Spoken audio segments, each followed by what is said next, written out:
So thank you very much to everybody who participated in the two discussions. Our topic was end-to-end integrity of project developers and carbon credit retailers, so the service providers. We've had productive discussion, and some of the key points that we discussed, with Franco, we collected a lot of inputs that we could use further with our ICROA discussion. So the two groups did not agree whether there should be a regulation or oversight of service providers. There were pros and cons, but I think that both of the groups leaned to that it's a good thing to have some sort of oversight and regulation, as long as the criteria are properly set. We've had ideas that perhaps we could get inspired for the criteria from the financial sector and from the impact investing sector. So people were mentioning that financial sector regulates actors who are active in commodities and financial transaction space. Since carbon is getting into that direction, it would be a good idea to have similar criteria as applied to carbon markets. And impact investing space really has a lot of useful points for the criteria that we could also use, for example, for project development or disclosure about impacts and transparency on financial use of proceeds and things like that.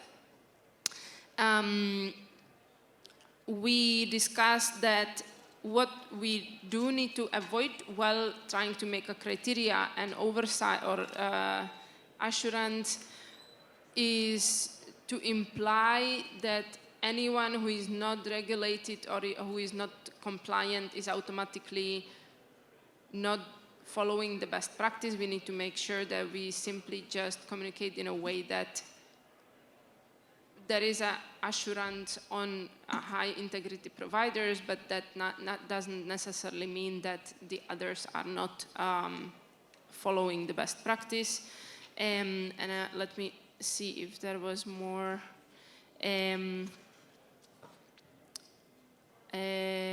Yeah, that's probably the points that we could collect. I think it was very good and productive discussion on both ends, so thank you for that. Could we stay on the same topic and then do the topic A next? Sure. Is that okay? Yeah, of course. Is it on? Yeah, cool. Yeah, so I was discussing also the end-to-end integrity framework for carbon credit retailers and service providers. And surprisingly, the first argument or the first characteristic that a service provider should have to be high integrity was not transparency, but was that the project developer the project developer mainly sticks to a sound accounting and conservative accounting to reduce the risk of overcrediting and inflated baselines. But then, of course, the groups also discussed that transparency is a must, not only on the buyer side, but also on the supply-facing side, so basically also educating communities, maybe showing them benchmarks, that they actually receive what they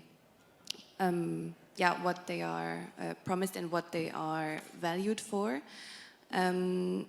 Of course, full transparency was not something that the groups could agree on, but it was mentioned that ICROA could strengthen the code and provide more transparency, especially on price margins and on benefit sharing.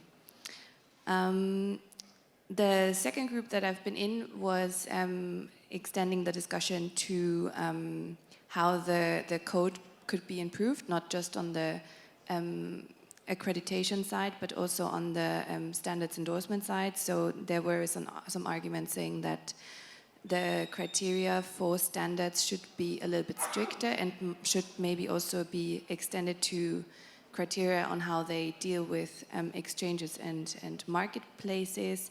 It's been also highlighted that the ICROA Code of Best Practice could get tighter because there have been some loopholes and black sheep in the system that are ICROA accredited, but still developed bad projects. So governance is a must and should be included in the code. There was some advocacy for a standardized approach, how to evidence additionality and permanence that would help service providers to have a standardized approach on these things. And it was also mentioned that it could make sense to extend the code to exchanges and marketplaces, but only if it adds value and lifts the overall integrity on the market.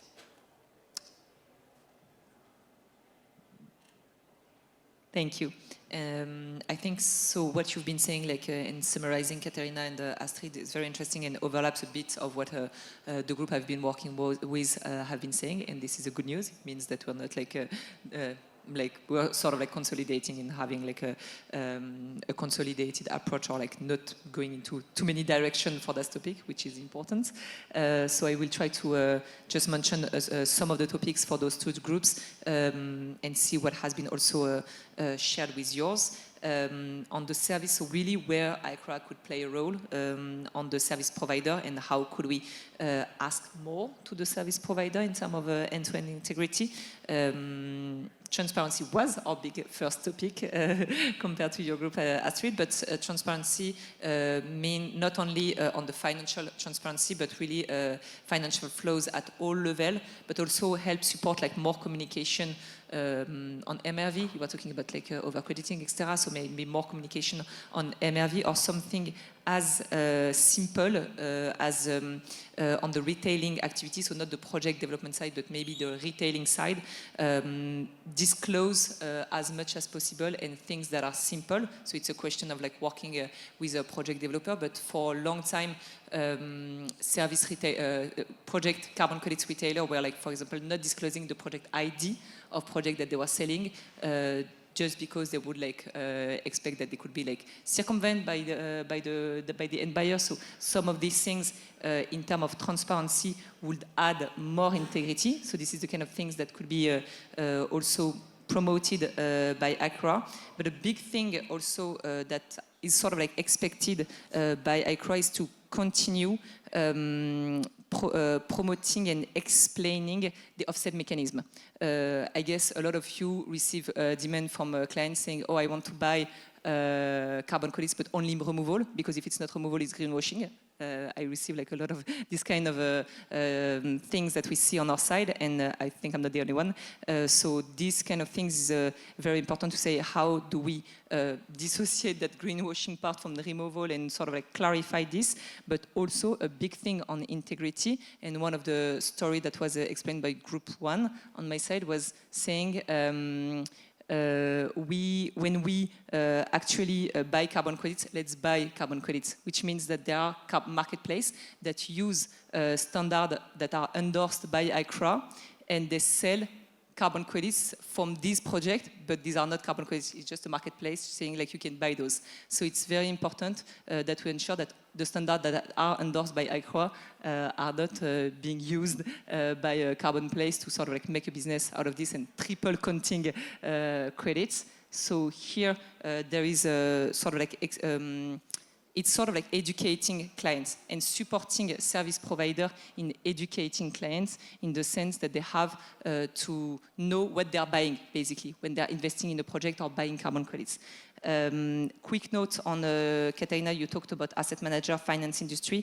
There is a big expectation from sort of like standardization, and I think in terms of a keyword, clarity, transparency, and standardization is an expectation on the end buyer side from the service provider to ensure integrity, and standardization. It's in the sort of like deals that we, like as project developer, are more and more the type of deal that we see on the market with the finance industry coming with the due diligence from the IFC standards or other type of standard, and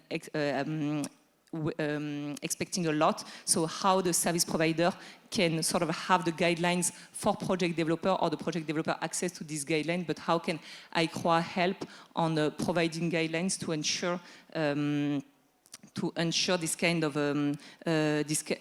due diligence that are performed by the finance industry to get a more structured market, get more clear and clarify this market and more transparent, to ensure that we have these financial flows going on and keep it or making it more efficient. I will stop here because I think I've been talking a lot, but basically keyword standardization, education of clients and buyers, transparency, and clarification. So sort of topics that we were addressing this morning in the ICRA Café. So moving on to the second topic. Who wants to? I'll be quick. So we were talking all around the use of carbon credits by corporates, and I will be brief. So all around building trust, giving confidence to the buyers to buy. ICVCM are coming in with some good standards, maybe a good benchmark, but there were some voices that we could do better. They could improve the standards even more. IETA is well placed to guide the market in the use of credits, and there was some good support for the work they are doing. But that's like a starting point, so let's think about what we can do next year. This is all around, why are so few corporates engaged in the market, and what can IETA do to help drive corporates to the market to do the right thing in terms of climate. So can IETA put out some sort of practical guidelines for buyers on how they can use them, different use cases? Can that be maybe done by different size of corporate, from your very small corporate to your very large corporate? There's probably different approaches. Most products, you sort of differentiate them around different sizes of consumer and different types of use. So at the moment, I think we're trying to sort of solve the carbon market with the same pattern across the board. So maybe there's some opportunities there to tailor that by size of entity. There was talk around, can we use some of the UNF's CCC structures to align sort of countries and parties around that? Can IETA help to lobby Brussels? I'm sure they are already, but continue to do so around the use of credits. And again, can IETA help to coordinate the messaging that goes out around why corporates can buy? Can IETA start to help with the claims that corporates can make? Can we get some unification across all the IETA members so that we can get a really clear voice out there? Can we simplify the claims process? Again, the demand paper's done a lot of good in that regard, but that's a start. Can we build on that? Ratings agencies are good. They can help with smaller buyers. And IETA in the engagement of some of the finance ministers and teams around getting CFOs on board with buying carbon credits. So I think we were trying to map out, and we'll do some detailed notes. What can IETA do over the next 6 months to drive demand? We've got a whole lot of topics to review, and I think some interesting work ahead of us. Right. So the auto groups focused on the guidelines, and there was generally a lot of support for the guidance as it's laid out. But in general, there was a desire to go a level deeper in a number of areas. So Robin, you mentioned guidance on the buy side. One of the most impactful suggestions I felt was guidance on how to feel legally protected on claims that are made once you've met all the guidelines. So, and that was put very strongly. We've got commitments to transparency, etc. But what can you say about what you've done and know that you won't be attacked for doing so?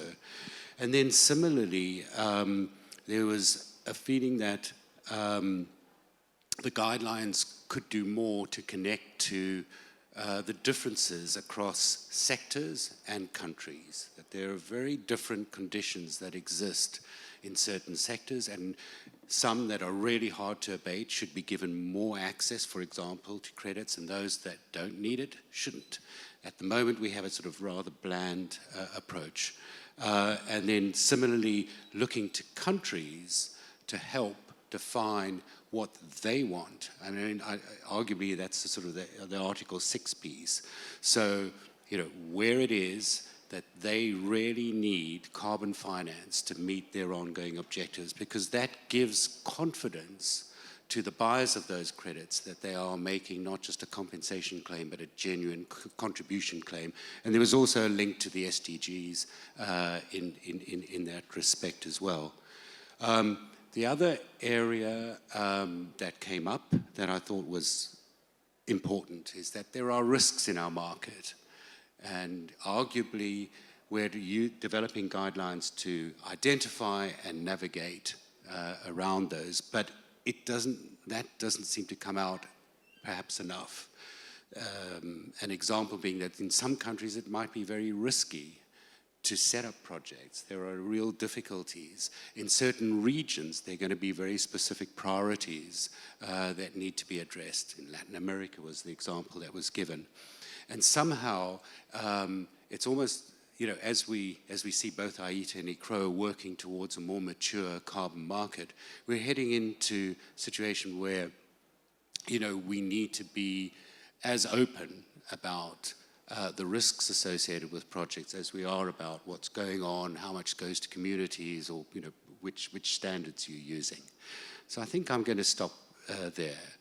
But to do what you did well, Matilda, is sort of to summarize and say, great guidance needs to, you know, will become more useful if it gives real protection to those that are using, and also ties it into the specifics of different sectors and regions. Thanks.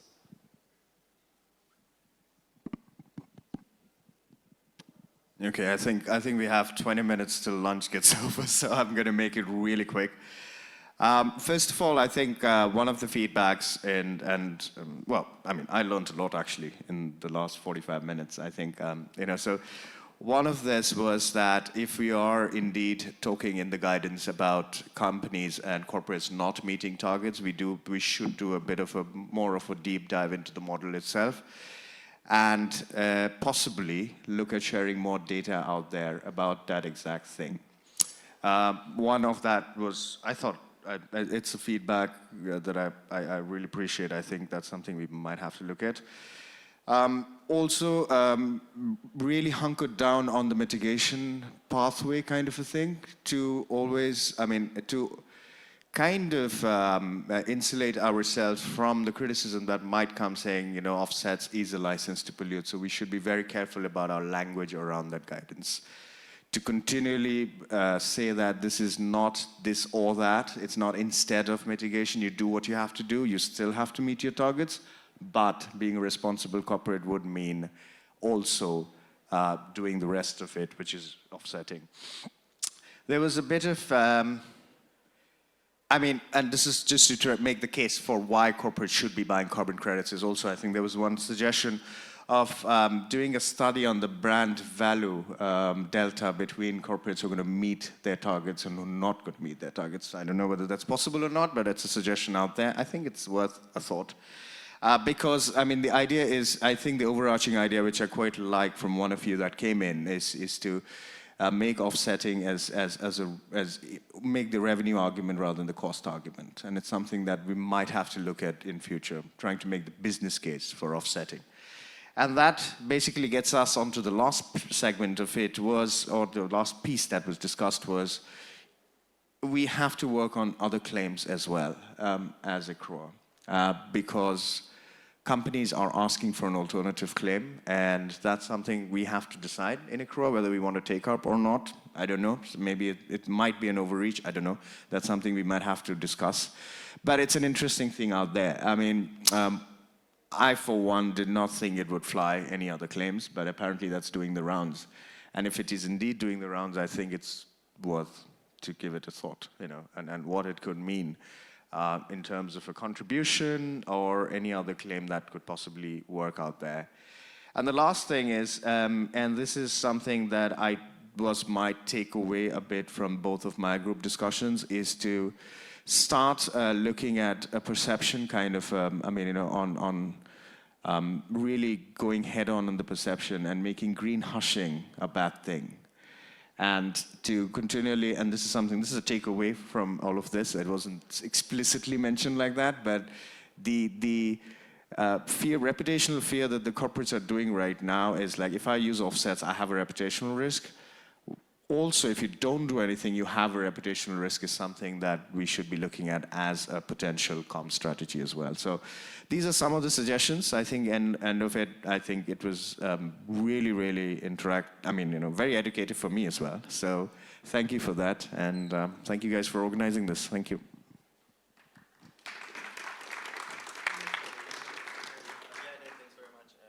Lots of really good food for thought for us to think about how we evolve Accra this year.